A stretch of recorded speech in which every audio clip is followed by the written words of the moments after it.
touch the light, the heat I see in your eyes, in your eyes, in your eyes, in your eyes.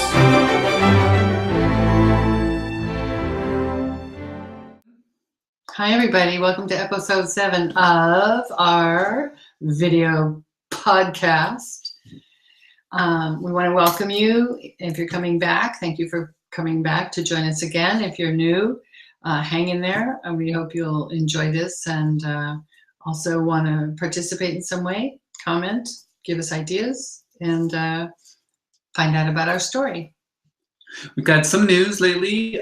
We have been selected to be the premiere script to be read aloud for Staged Lit, which is a series of staged readings produced by Books Independent, which is a book publisher run by Valerie C. Woods. Valerie and I wrote a screenplay based on the book, and getting back to me. Props, we have to have props. Yeah, props. And so Valerie said, hey, why don't we do this for the first episode of Staged Lit? And I was super excited about that. So we're casting actors to play in a scenario that's based on really what our life was like as we kind of let the world know about Scottie. Yeah, so for that, there'll be ticket information and how you can participate if you want to on our website. We've got lots of new things on the website.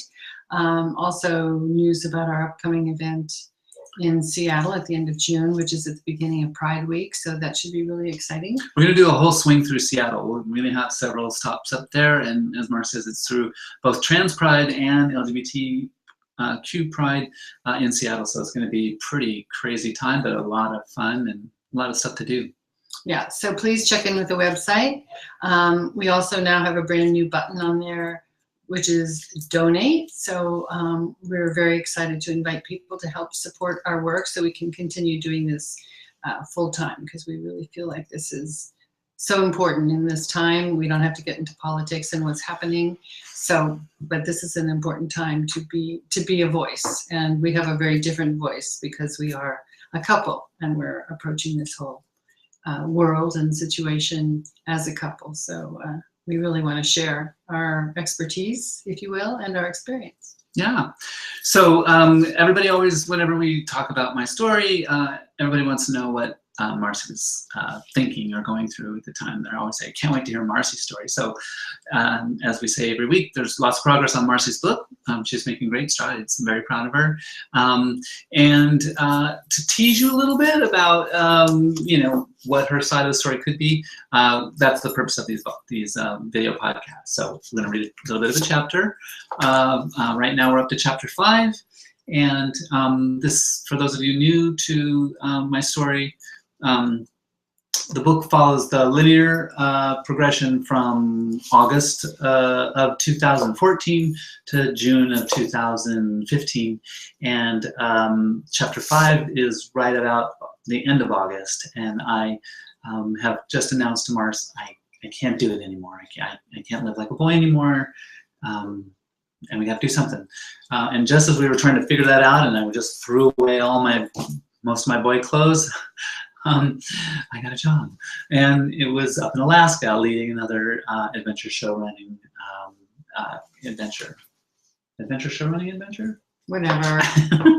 So summer's over before it started. So that's what this chapter's about.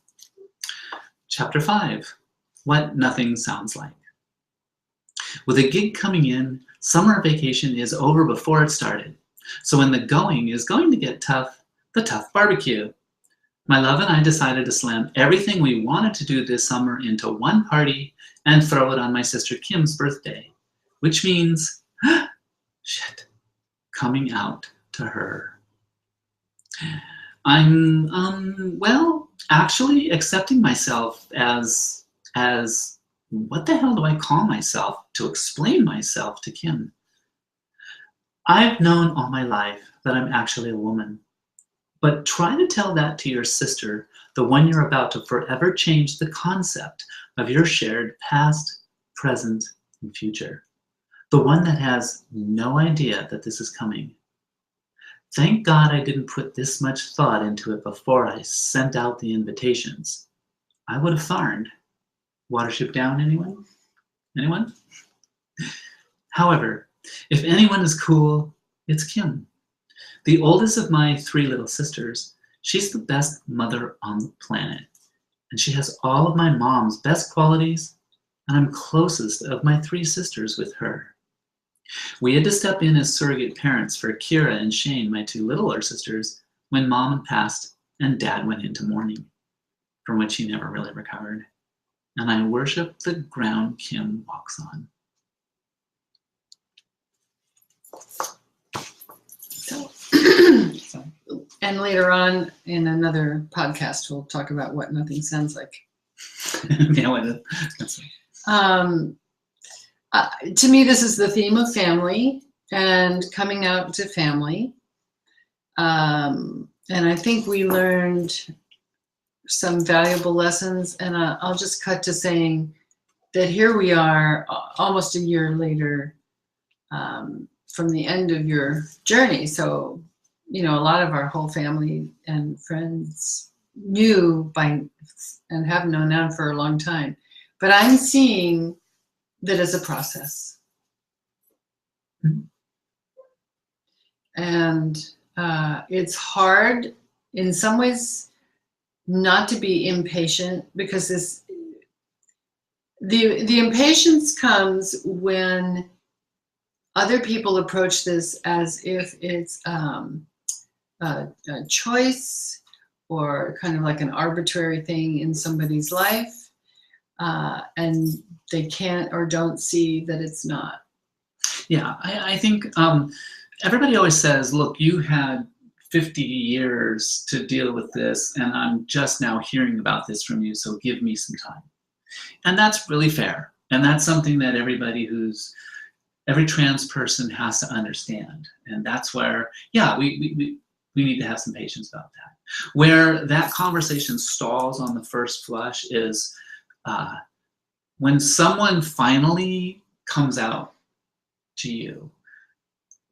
What has stopped them from coming out before then is the fear of the rejection from someone.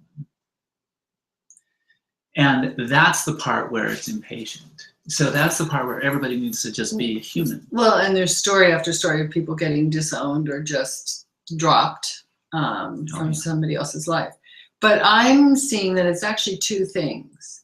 And the reason that it's tough is that it gets mixed. So there's the subject of transgender, and then there's the subject of someone you love coming out to you. And I'm beginning to feel like the crux of it is that gets mushed. And so if people don't understand what transgender is, and trust me, there's a lot who don't and even think they do, but they don't, that gets layered over the person. So what gets said, let's say to Scottie or to me, because they're afraid to say it to Scottie directly, is, I just don't get it. I just don't get it. How could you? I just don't get it. How do you deal with it, Marcy? Or how could Scottie ever do that? And I think the reason I kind of go, is because it's not really the question about Scottie so much. Of course, they want to understand how we are, what we're doing, how Scottie did this, why Scottie did this. But it's unfortunately, a lot of the foundation to those questions comes from not understanding what transgender is in the first place. Mm-hmm. So then we're answering that question. And by the way, we're happy to do that. But I'm just still blown away at how much people don't understand. And I have to take a step back and go, but me too. It took me a long time. Yeah, and I don't think I'm asking for people, quote unquote, to understand. You're not going to understand. I mean, and that's not what's necessary. What's necessary is to be compassionate. But you can't be compassionate. I mean, what helps being compassionate is really understanding. I think people should be educated about what it is. They don't have to like it. They don't have to believe in it. But if they proceed with treating it based on their misconceptions, like we've talked about this a lot, what I really sense is that a lot of people think it's the same as being a transvestite. So that's the mentality people come to this with of, well, why would a guy want to dress like a girl? Why would you want to be in high heels? All the questions would be questions that would go to a transvestite, never to a transsexual. Right. Yeah. The thing is that it's not, and I think that's well, you're bringing up why it's complicated to have in the transgender spectrum, you know, all the various flavors that are able to step under the pink and blue now, including drag queens and including transvestites, people and cross-dressers, you know.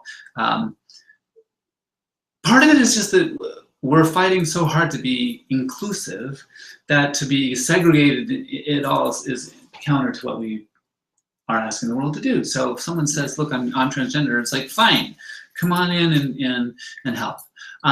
Where it gets a little uncomfortable is when those attributes that someone recognizes in a drag queen get labeled onto a transgender person. I'm not making a statement about femininity. Drag queens are. They're a grotesque parody lampooning of the way women are perceived in society. That's why that stuff is funny or ribald or titillating.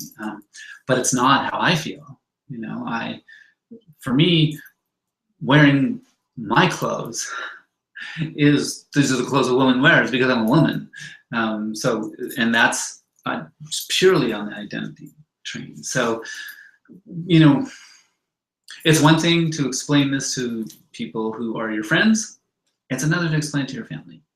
And explaining it to my sister Kimberly, two people in the world who are the best at dealing with me is you and Kimberly. And yeah, but there's individuals in the family also. So it's really something that has to be handled individually. Kimberly's evolved. There's other members of both our families that just do need more time. So I'm not fighting your point about compassion. And I would like to see people taking more of a step towards really trying to understand. I feel a lot of people really trying to accept and love and stay in there, which has been very heartwarming and encouraging, and the kind of encouragement we get and support from friends and family in general. I would only wish that anybody going through any challenging time, you know, another thing I think someone said it to me today on the phone is, you know, I hope as you're going out and talking to people, you're really talking about your relationship, that this isn't like you're giving talks about coming out as transgender, but you're giving talks about being a couple and how a couple can lovingly handle a challenge in life, because what you handled is an example of a tough challenge any couple might handle. And if you found ways to work your way through it, that might help any couple going through a challenging time. So I really love that. Well, yeah, and I get asked this all the time by trans people that we see, young trans people especially, who come to the events that we're at, and they say, well, you know, how did you get to where you are now? And, you know, I have to say to them, first of all, you have to be married to the greatest woman that God has ever created. And you have to be surrounded by about 200 of the most evolved people on the planet, and then you'll be okay. So, because truly speaking, the work a trans person has to go through in order to completely grasp letting go of the survival mechanisms that they use to protect themselves to get as far as they can before they decide to let go of them, and then opening up and growing as a mature human is job enough.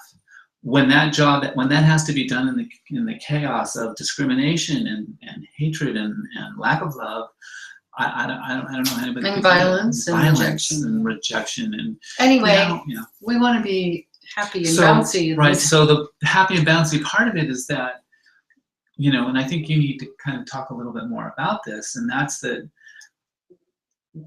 whenever things got really super tough for us, when we were going through the midst of the chaos of me saying, I don't have the words to describe what it is that I need to do, but I can't do what I've been doing. And you know, articulating to someone that you've been married to for 20 years, that you've been going through this when you looked and appeared to be happy and healthy and loving, is that I was going through all that at the same time on parallel tracks. But what we said to each other is, remember, coming out is supposed to be joyful. No, you said that to me.